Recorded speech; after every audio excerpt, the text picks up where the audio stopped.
All right, hi everyone. I am going to now show you how to enter a contact into the Rappatoni MLS system. Going to be similar in Matrix. I've not seen Matrix, but it's got to be pretty similar. But we're going to go through the Rappatoni process to enter a contact and set up automatic searching, which I've told you before is like pretty much how I've built my entire business, or at least utilized my database to the most effective way possible, especially for buyers. So here we go. I'm at my homepage. I'm going to go into contacts. I'm going to click contacts and prospects. And I'm going to try to go relatively quickly here. Can I do this in 6 minutes? Let's try. I'm going to create a new contact. All right. I'm going to create a contact for a new person. Actually, I already inputted him earlier, so he's already typed in Anthony Barreto. I'm always going to enter my new contact as a prospect. You can also do seller or client, whatever you want, but really I do prospect.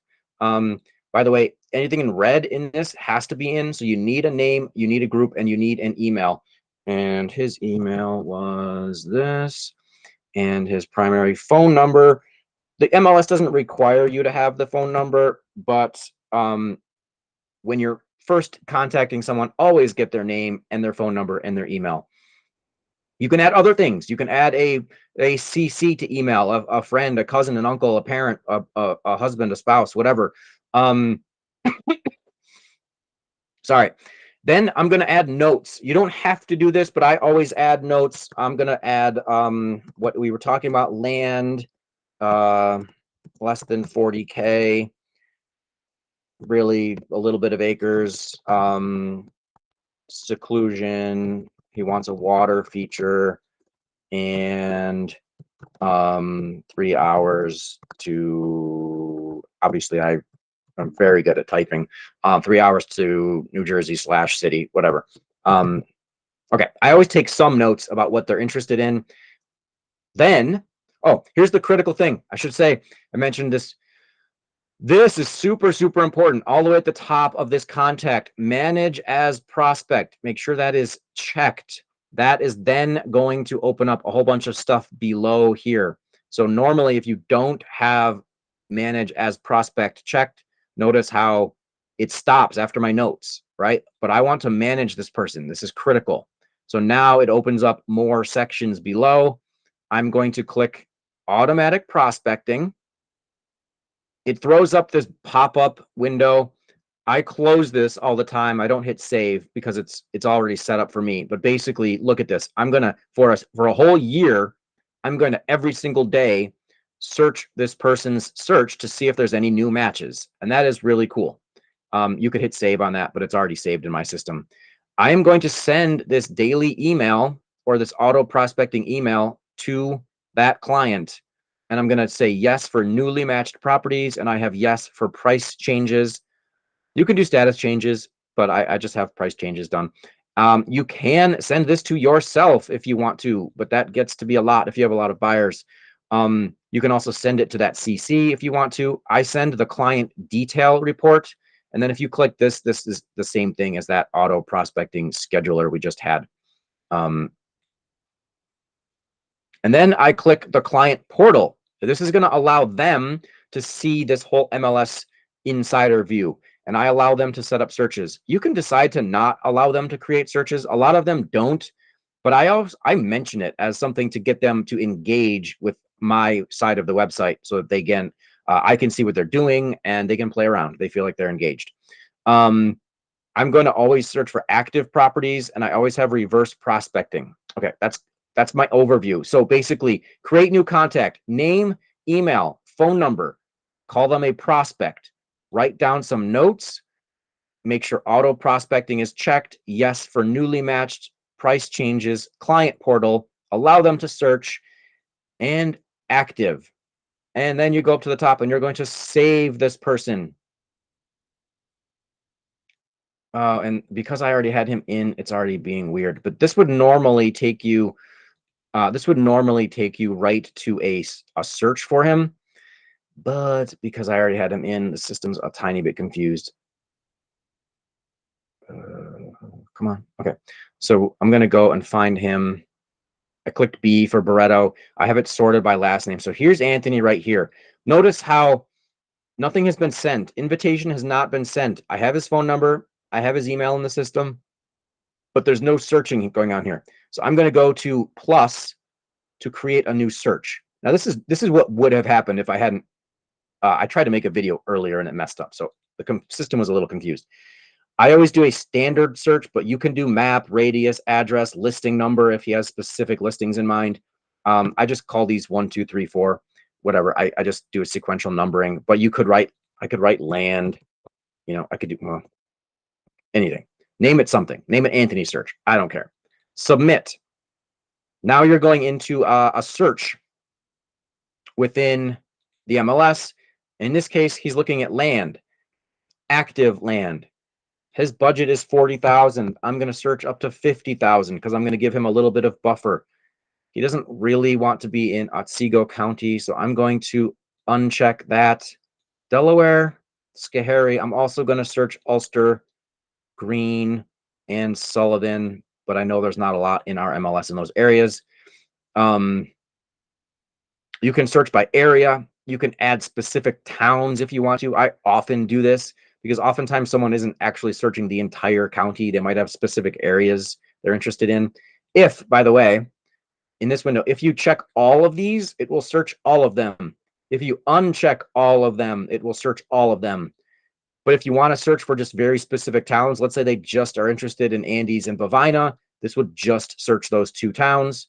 Conversely, you can check everything, but then remove places they're not interested in. So he's not interested in Hancock or Deposit or Sydney. He doesn't want to be that far away. So I can do that and hit OK. This is now everything except for those towns. And I can hit OK on that. All right. So what have we done? Active. We give ourselves a budget cap. I also set up the lot size for land. So he wants at least a couple acres. So we'll do 2 acres of privacy. And you can do all kinds of other stuff down there. But what I always start to do, once I input a few of these things, I'm going to click preview. And this tells me that there's 36 active listings that are a match, which is a good amount. It might be a little bit too much. Now, in this case, he has a very specific requirement. He wants a water feature. So I'm going to go to additional criteria. And this is the additional criteria, by the way, for a land search. If I had residential, notice how I now have 2 categories clicked, and the additional criteria went away. The MLS gets confused.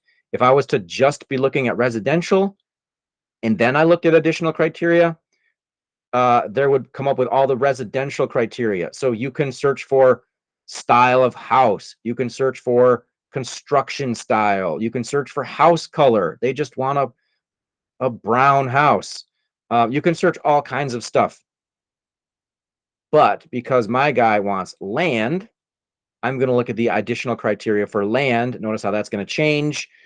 All those architectural styles go away. But with land, you can still search for things like if they have a well or a spring. You can search for things like septic system or cesspool or available. You can search for like if they want views, you can add those. The only thing I would caution you against is these things are dependent on the listing agent inputting these things. So even if your client says, I want a hill or a panoramic view, that's fantastic. But if the listing agent didn't input these things, then it won't show up. So I'm a little hesitant with some of these. That's why I go through all the searches myself, and I don't just rely on the automatic system. I go through and I do a double check. But what's really cool is this little thing tucked away down here, super, super hidden, lot features. This opens up a new window where we can add other little things. And again, the listing agents have to input this, but if they've done it right, then they would have typed things like stream or river frontage or water rights or water access or waterfront or pond. These are all the water things down here. So I'm going to include those and I'm going to hit OK. Now I'm going to hit my preview. Notice we went from 36 to 9. There's 9 properties where at least the agent thinks there's water of some kind. Now I'm going to view those results. And sometimes that takes a minute to load up. And if that doesn't work, for some reason, Rappatoni is weird. You can always hit the actual search button, and now it's going to go through. Okay. So now we're loading up these results, and it should pop up. Oh, see, it didn't do it because I played around with him. Normally, this would pop up a box that was it says auto prospecting. I'll show you that in a minute. It's automatically set up to send an email with these results. But I always close that anyway, because I don't send it right away, because I personally go back through and make sure these make sense for the client. So I'm going to not play around with this list of 9 properties. I'm not going to look at this. I don't know why they added this front page recently. I don't like it. Just go update. Just hit update. Okay. Then what's going to do now? This is in Anthony's search. Okay. Now it sends him this client portal invitation page. That's what I was talking about. It's got his email. I've got all this text in here. I've customized this. You can customize this in your preferences. You can customize what it says in here. But basically, I have Catskills properties for your consideration as a subject. And then this is kind of default, but what they're going to get is this text, and then they're going to click on view listings, and they're going to see the list. I actually delete this, and I'll write a personal message every time. Like, I'll write, hi, Anthony, I just ran a search for the properties we talked about in the areas you're looking for and the budget we spoke about. I can always change these parameters, but also you can set up your own searches. And if you save or reject properties, then I can see that and we can interact with the search together. It makes them feel like they kind of belong to the system. I don't have that written out right here for you, but that's all the stuff that I usually write. I don't even have a draft. I should have like a straight up draft and just put it in there, but I don't. Anyway, I do not send this right away. Now you can, but I go through my list and I make sure that these all make sense. So first of all, they're all selected right now. I go through and I unselect them. Okay. And then I'm going to look at each of these properties, and I might even have to like pull up the listing and read about it and look at the photos. And if the photos are all crap, like this is crap, what is he showing me? He's showing me just stuff from the side of the road. Like, nice job, guy. Did you even walk off the road? Nope. I stopped. I drove by the side of the road. I saw some fencing and I took photos. What a great land listing, guy. Holy crap. Sorry, that's my rant for the day. But anyway, since this tells me nothing about the land, I would probably go and grab the tax ID, and I would probably go to the Schoharie County aerials, and I would type in and I would find it. What was that? 213-116. And I would go in and I would find this property and do what the agent should have done, which, by the way, all land listings by MLS decree have to have an aerial. So that guy is out of compliance. Anyway, look, in 2 seconds, I've done more than that agent did. I've got an aerial of the property. I can show where the road is. I can show that it's off of city land, right off of the reservoir. How cool is that? And there's all kinds of stuff you can do from within here. Anyway, that's a sidebar. Back to this. Anyway, I've now figured out that this does make sense for him, even though it's not right on water. He actually is.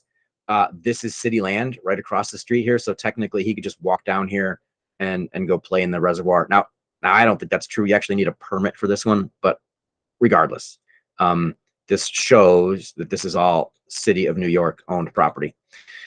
Anyway, and actually, I know this one. There's this road frontage where that agent took the photos is really crappy, but they actually have access from this other side road up here called High Hill, and he didn't bother to drive up there or take a look, but that's how you get to this property from the other side. Regardless, where was I? Okay. Anyway, I'm going to go back, look at each of those properties and figure out what doesn't make sense for him. And then I might get rid of a few of them. So that makes sense. That makes sense. That actually makes sense. That makes sense. These 2 Irish Hill in Meredith properties, they're not what he's looking for. They're small and they're not really private. They're right on a kind of an open meadow. I'm going to get rid of those. The rest of these are fine. So now I've clicked the 2 that I don't like. Notice that I've selected these 2, and I'm going to remove the checked properties. It says, warning, 2 land listings will be removed. Yes, I want them gone. I don't like them.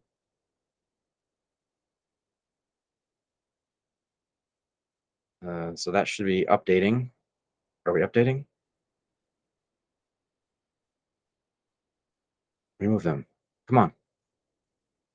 Normally, this would, come on. Normally, this would reload, and it would go back to the search, but those would be gone. Why are you not doing that?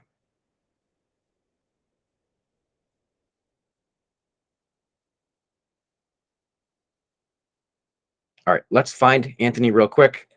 That normally isn't the case.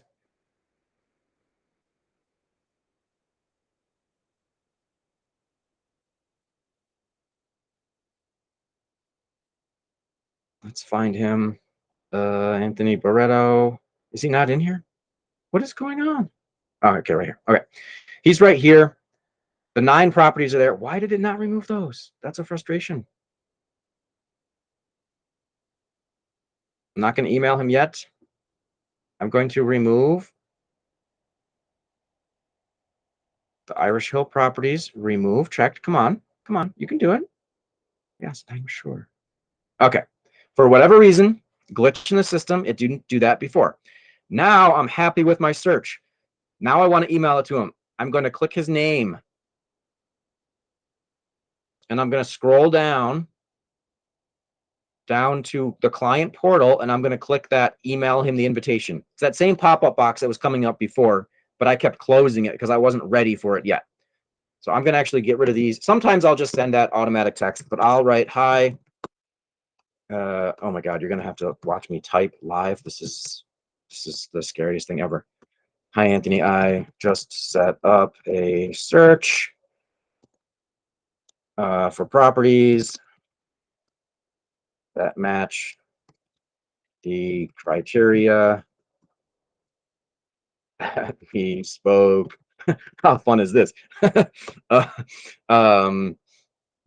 Please take a look at your convenience and let me know if anything looks interesting. I can always get you more information, and I can also expand or change the search. All right, whatever, something like that. And then maybe I look forward to assisting you in the search and purchase process. That's very pro. You want them to know that you're looking forward to being their professional all the way through. Like this is something where I want them on the hook, right? Thanks, Rich. All right. And you can probably, honestly, you can go in your preferences and set something like that automatically. But I don't know. I'm old school. I type it every time. It makes me feel like I care. And then I will send this. And if you want, actually, I'll send a copy to myself today, and we'll see real quick when that comes through what they get. So we'll send that. And then there's a little pop-up that says it's confirmed. Fantastic. Okay. Let's go home. That's about it. Now you've set up that contact, and now he has gotten that email. Let me go back in real quick while I wait for that email to come in, and let's check out. Let's check out Anthony. And now you can see it should update and say that was, oh, it was sent. It was sent just now, and this will tell me when he opens it up. Okay. So that's pretty neat. And then do I have, okay, look, I got my email. This is basically what's going to come out to him. And then he clicks on view listings, and then he gets this. So I actually don't look at this user interface very often, but this is what the client gets. Fascinating. So they can go through and look at the details on all those. And what they can do is if they like something, they can select this and they can save it. Right. And I always tell them the more they interact, the more you know. And I honestly don't look through this. So yeah, so they can set up their own search. I like that. I like to tell them that they can do their own searching. That's pretty cool. And they can email you and ask questions. What they sometimes do is like comment on these properties, like they post comments. That's super annoying. Honestly, that's going to be like an aggravation in your life. I'm getting all these junk emails. Try to have them email you directly or call you or text you. Don't do this because then it's a comment in the MLS portal and it's annoying and it's a nightmare. Okay, I hope that helps. I hope that tells you how to essentially enter a contact into the system. I do this nonstop for people. It's fantastic. Now for the next year of his life, Anthony is going to get an email from me every single day telling him that I care about his land purchase and it's awesome. And he's going to buy land with me. So that's how that works. Where am I at? I hope that was useful and hopefully this actually recorded and uploads. And yeah, that's about it.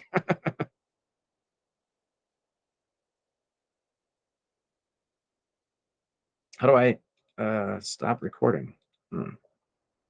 Okay.